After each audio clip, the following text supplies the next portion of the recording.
जय श्री राम मित्रों। कल फेसबुक पर एक पोस्ट डाल के मैंने पूछा था कि हम लोग ने तो बचपन में अपने बाबा से, अपनी दादी नानी से सबसे कहानियाँ सुनी हैं, लेकिन हमारे बच्चों को कहानियाँ अब सुनाने के लिए दादी नानी नहीं है। क्योंकि हम लोग का समय था कि हम लोग 2-2 महीने छुट्टी में जाते थे, अपनी नानी के यहाँ रहते थे, खूब सारी कहानियाँ सुनते थे।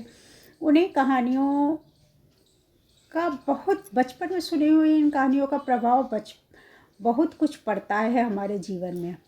तो मुझे लगा कि जब मैंने कल पोस्ट डाला तो आप सारे लोगों ने कहा कि नहीं, आप ये चैनल शुरू कीजिए और कहानियाँ सुनाइए। चलिए, तो आज पहली कहानी सुनाती हूँ मैं। एक किसी गांव में एक किसान रहता था और बहुत सीधा था। तो एक बार उसके पेट में दर्द शुरू हुआ। जब उसके पेट में दर्द शुरू हुआ तो उसकी पत्नी ने उससे कहा कि जाइए, पास के गांव में वैद्य रहते हैं और आप उनको दिखाए आइए।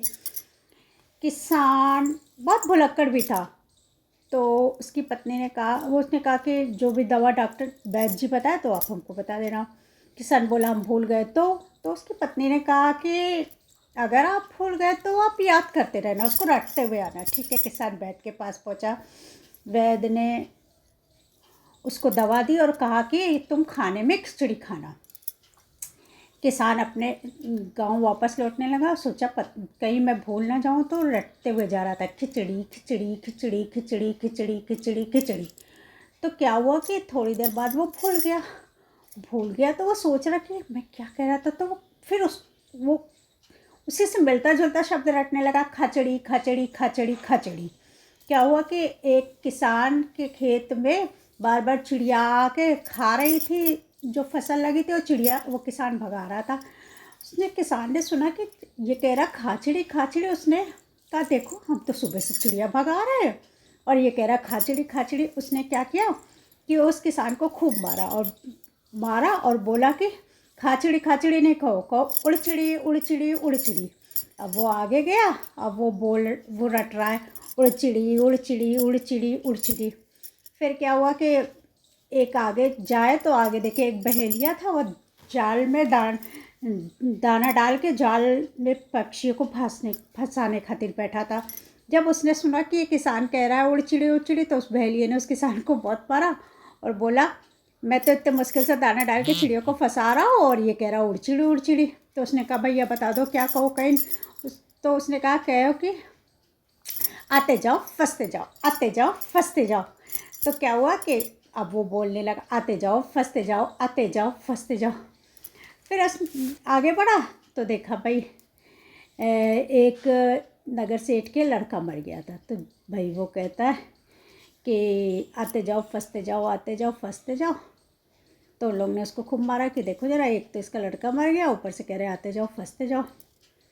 कहता बताओ फिर मैं क्या कहूँ, कहीं कहो ऐसा दिन किसी का ना आए, ऐसा दिन किसी ने आए। भाई वो किसान और आगे चला ये कहते हुए, ऐसा कि दिन किसी का ना आए, ऐसा दिन किसी ने आगे चला। तो एक सेठ के काने लड़के की बड़ी मुश्किल में शादी हो रही थी। तो क्या हुआ कि वो उसकी बारात जा रही थी। अब जब उसने सुना कि ये कह रहा है ऐसा दिन किसी का ना आए, ऐसा दिन किसी का ना आए, तो उसने उसको बहुत मारा और उसने कहा कि एक तो इतनी मुश्किल से मेरे काले लड़के की शादी हो रही है, ऊपर से ये कह रहा है ऐसा दिन किसी को ना आए। तो कहता फिर बताओ मैं क्या कहूँ, कहीं कहो ऐसा दिन सबके आए, ऐसा दिन सबके आए, ऐसा दिन सबके आए। चलो ठीक है। वो आगे जाता है। आगे जब पहुँचता आएगा तो देखता आएगा कि कुछ लोग एक मुर्दे को लिए जा रहे हैं। एक शव यात्रा जा रही थी। तो वो वहाँ बोलने लगा ऐसा दिन सबके आए, ऐसा दिन सबके आए। तो उन लोग ने शव यात्रा में जो थे उन लोग ने उसको मारा खूब और कहा कि एक तो किसी किसी का लड़का मर गया और तुम कह रहे ऐसा दिन सभी का है, ऐसा दिन सबका है। और ऐसे मारता पीटता लूटता बेचारा अपने गांव पहुंचा। जब गांव पहुंचा तो फिर उसकी बीवी ने सब हाल पूछा। जब उसने अपनी बीवी को सारे हाल बताया तो उसकी बीवी ने माथे पे हाथ मार के कहा अरे उसने खिचड़ी कहा होगा। तो किसान बोला ना बाबा, जिसको कहने से मुझे इतनी मार पड़ी उसको खाने से मुझे क्या होगा, मैं तो कभी ना खाऊं। तो बच्चा लोग बताइए आपको कैसे लगी मेरी कहानी। और बच्चों की मम्मी और पापा लोग अगर कहानी पसंद आई हो तो मेरे चैनल को लाइक और सब्सक्राइब करें। मैं रोज़ एक कहानी सुनाऊंगी आपके बच्चों को। जय श्री राम।